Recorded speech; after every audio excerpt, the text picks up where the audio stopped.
Good morning students. आज के लिए आज मैं ओनली फॉर यू आप लोगों के लिए लेकर आया हूँ सेकेंड वीडियो में बालक शब्द की रूपावली और कारक के विभक्ति और उसके चिन्ह। जीरो लेवल का मैं फर्स्ट स्टेप जब पहला पावदान था लट लकार में, मैंने आपको तीत अंति सीत था आमी आवा आमा एक वचन द्विवचन बहुवचन, उसमें सह तव तेज होता है, तम इवाम युवम होते हैं, हम आवाम वयम होते हैं। ये सारा मैंने आपको दिया, याद करने के लिए भी बताया। मैंने यह भी आपको बोला था कि सेकेंड वीडियो में हम आपको बालक शब्द की रूपावली और कारक का विभक्तियाँ और चिन्ह देंगे। अगर आज की वीडियो आप सेकेंड स्टेप कर लेते हैं तो समझिए 50% नहीं तो 30-40% तो आपका संस्कृत समझ में आने लगेगा।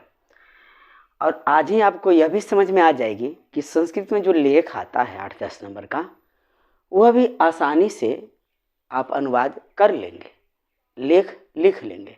जैसे अगर हिमालय पर या गंगा नदी पर लेख लिखने आ गई तो गंगा हिमालय से निकलती है, इसका अनुवाद इसके द्वारा हम सीख लेंगे।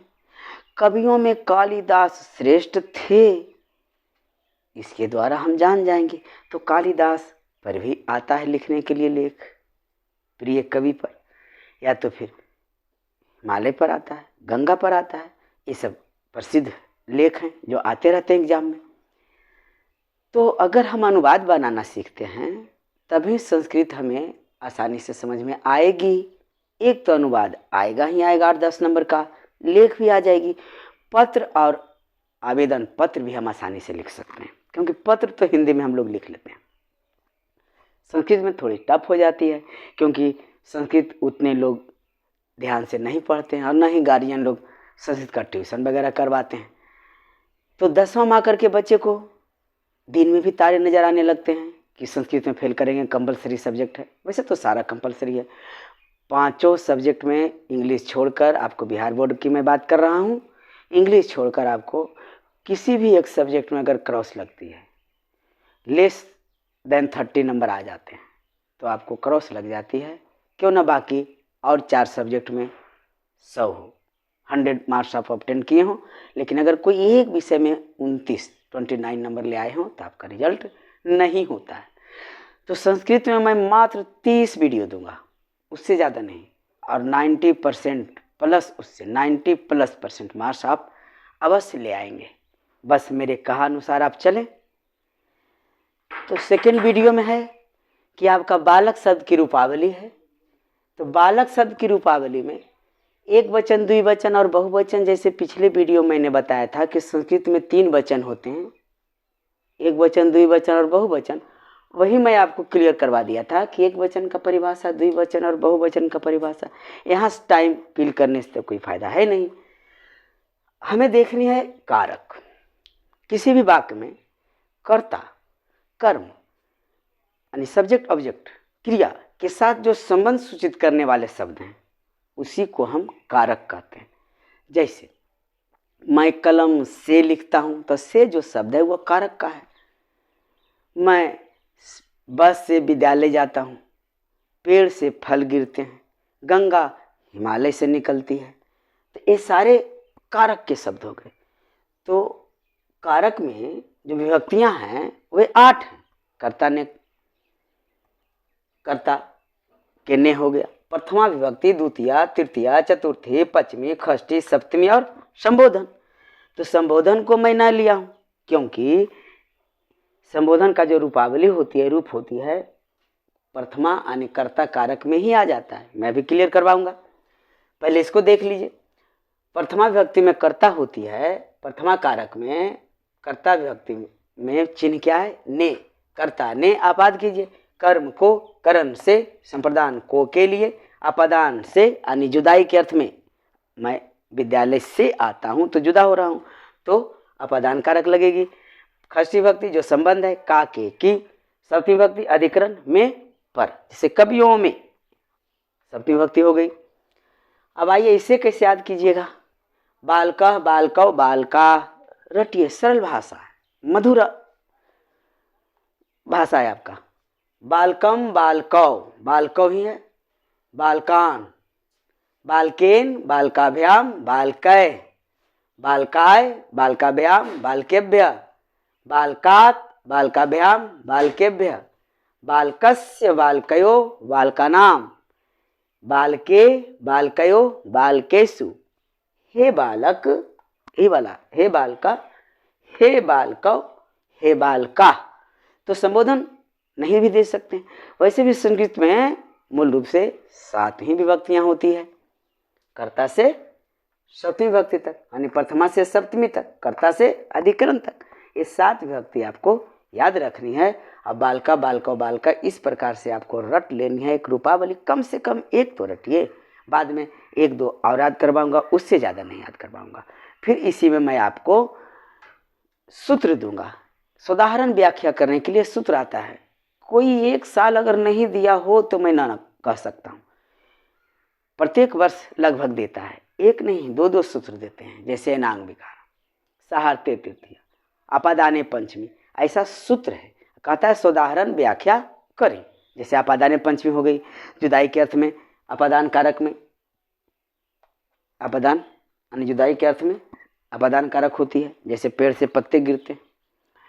एनांग विकार हो गई तो किसी भी पुरुष पर्सन में के किसी भी अंग में अगर विकार उत्पन्न हो तो उसमें तृतीया विभक्ति होती है। जैसे वह पैर से लंगड़ा है, बालकेन लग गया इसमें, तो सह पादेन खंज अस्ति, लंगड़ा का खंजा हो जाएगा, हाई का अस्थि हो जाएगा। क्योंकि अस्थि का मीनिंग देंगे, क्योंकि लकार का नहीं है ना, सिंपल वाक्य है ना, सरल वाक्य। वह पैर से लंगड़ा है, वह सह पैर, पाद मीन्स पैर, बालकेन लगा तो पादेन लगा देना होगा, क्योंकि बालकेन पैर से, वित्त हो रहा है, वित्त का प्रयोग हो रहा है। तो पैर से तो पादेन, लंगड़ा का हो गया खंजा, हाय का हो गया अस्थि, सह पादेन खंजा अस्थि, वह पैर से लंगड़ा है। इस प्रकार से उदाहरण व्याख्या हो जाएगी। 2 नंबर आपको मिल जाएंगे। तो एक वीडियो उसका बना दूंगा, 5, 6, 7, 8 सूत्र इंपॉर्टेंट है, उसको मैं दे दूंगा, क्लियर हो जाएगा आपका। तो अब देखिए कि इस प्रकार हम कैसे आपको बता रहा हूं, उस पर ध्यान दीजिए कि किस प्रकार आपका क्लियर होगा लेख बनाने में। तो देखिए, गंगा हिमालय से निकलती है। कौन निकलती है? गंगा। कहाँ से निकलती है? तो हिमालय से। गंगा हिमालय से निकलती है। देखिए एक वचन है ना गंगा, तो पहले तो गंगा का हम संस्कृत अर्थ दे देंगे, उसका मीनिंग दे देंगे, गंगा दे दिए। अब देखिए जुदा हो रहा है नवास जी, हिमालय से अलग हो रही है ना गंगा, तो जुदाई के अर्थ में अपादान कारक होती है। तो क्या लग रहा है? बालकात, चूंकि मैं बोल चुका हूँ एक वचन, हिमालय भी एक वचन है, तो बालकात लगेगी, तो हिमालयात दे देंगे, हिमालयात, गंगा हिमालयात। तो हिमालय से का अर्थ हो गया निकलती का होता है नि सर, क्या लगेगा एक वचन में? ती, नि सरती, गंगा हिमालयात निसरती। देखिए अगर गंगा पर लेख आ गई तो एक सेंटेंस तो आप बना दीजिएगा ना, 5 सेंटेंस या तो फिर अधिकतम 10 वाक्य लिखने के लिए आता है। कभी कभी 2 लेख लिखने देता है तो उसमें 5 सेंटेंस लिखना रहता है, कभी कभी एक ही लेख लिखना होता है तो 10 वाक्य लिखना होता है। तो एक वाक्य तो आप बना सकते हैं ना, गंगा हिमालय से निकलती है, गंगा हिमालयात निसरती, गंगा हिमालय से निकलती है। उसी प्रकार और दूसरा अदर सेंटेंस को देख लीजिए, दूसरा वाक्य देखिए। दूसरा वाक्य है कि कवियों में कालिदास श्रेष्ठ थे, कवियों में कालिदास, कवियों में कालिदास श्रेष्ठ थे। कवियों में, कवियों में है, बहुवचन आ रहा है। देखिए में अधिकरण सप्तमी विभक्ति में तो कवियों में तो कविसु हो जाएगा। कवि का संस्कृत मीनिंग है कवि, क्या लग रहा है? बालकेषु, तो कविसु, कविसु कवियों में हो गया कविसु। कालिदास का हो गया कालिदास। श्रेष्ठ, श्रेष्ठ, थे का क्या हो जाएगा? आसित। कवियों में कालिदास श्रेष्ठ थे तो कविसु कालिदास श्रेष्ठ आसित। तो इस प्रकार से देखिए, अगर कालिदास पर लेख लिखने आ गई तो एक वाक्य तो आप जरूर लिखिएगा कि कवियों में कालिदास श्रेष्ठ थे, कविषु कालिदास श्रेष्ठ अस्ति। इस प्रकार मैं आशा करता हूँ कि सेकेंड वीडियो का जो मैं आज बालक शब्द का रूपावली दिया हूँ इसे आप याद कर लेंगे। कर्ता ने कर्म को जो चिन्ह दिया हूँ इसे भी आप याद कर लेंगे। तो मैं नेक्स्ट वीडियो में आपको सिर्फ और सिर्फ अनुवाद बनाने के लिए बताऊंगा। उसके बाद लंग लकार, लिट लकार, लोट लकार जो होता है उसके बारे में मैं बातें करूंगा और समझाऊंगा, ताकि आप सबसे पहले आपको अनुवाद बनाना आ जाए। कम से कम 5 वीडियो आपको देखना पड़ेगा, तब अनुवाद आपको बनाने आ जाएगी। उसके बाद मैं सब्जेक्टली चलूँगा, सब्जेक्ट से। जैसे प्रथम पाठ मंगलम हो जाती है, तो अगर उसका मैं श्लोक करूँ, उसका हिंदी रूपांतरण दूँ, समझाऊँ, तो समझने में थोड़ी परेशानी होगी ना, रटना पड़ेगा। अगर समझ लेते हैं तो रटने की आवश्यकता नहीं रहती है। जो समझा गया चीज़ होता है वो आपको मरते दम तक याद रहती है, लेकिन रटने वाली चीज़ कभी भूल सकते हैं। इसलिए जो याद करते हैं उसको जीवन में ढाल लीजिए। कोई भी चीज़ को अगर याद करते हैं तो जीवन में भी ढाल लीजिए। और आज से ही आप, अब छठ पूजा भी खत्म हो गई है, आज से ही आप कम से कम 15-16 घंटे पढ़िए। आप देखिए ना, जो यूपीएससी कंप्लीट करते हैं उनका इंटरव्यू देखिए, क्या कहते हैं, 15-16 घंटा पढ़ना पड़ता है। अगर नहीं पढ़िएगा तो 450 प्लस कैसे कीजिएगा। इस बार मेरा टारगेट है 450 प्लस करवाना, क्योंकि पिछला बार 442 ही हाईएस्ट मार्क्स आया था मेरे पास, फिर 432, फिर 425, फिर 401। ये 4 लड़के ही मेरे पास 400 प्लस कर पाए थे, क्योंकि मेरे पास ऑफलाइन में सिर्फ 22 लड़के पढ़ते थे। इसके बाद ही मैं वीडियो बनाना शुरू किया हूँ। अब 1 माह से तो बना ही रहा, 1 माह भी अभी नहीं हुआ है, 20-22 दिन हुई है।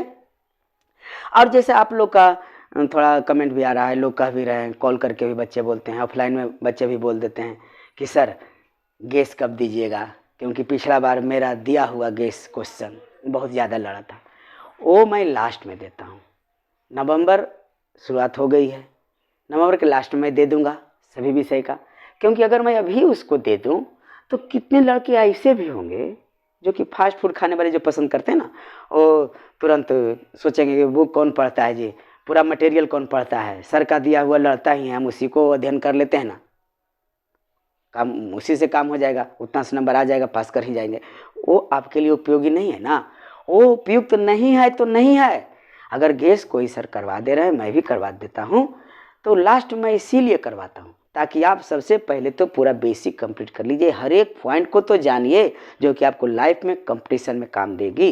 अगर आपका 9, 10, 11, 12 कंप्लीट रहता है तो फर्स्ट अटेम्प्ट में ही आप कोई भी एग्ज़ाम को फेस कर सकते हैं और उसे निकाल सकते हैं, क्लियर कर सकते हैं, चाहे वह यूपीएससी ही क्यों ना हो। अगर यूपीएससी भी रहेगा तो उसे भी आप कंप्लीट कर सकते हैं। यूपीएससी अगर आपका 9, 10, 11 और 12 कंप्लीट हो और सब्जेक्ट तो आप क्यों नहीं यूपीएससी कंप्लीट कर सकते हैं, आप आराम से निकाल सकते हैं। तो मेरा यही सुझाव है कि आप बुक को सबसे पहले पढ़ें, अध्ययन करें, एक एक पॉइंट को पढ़ें और मेरे साथ जुड़े रहें। मेरी वीडियो देखने के लिए बहुत बहुत धन्यवाद। मिलते हैं नेक्स्ट वीडियो में।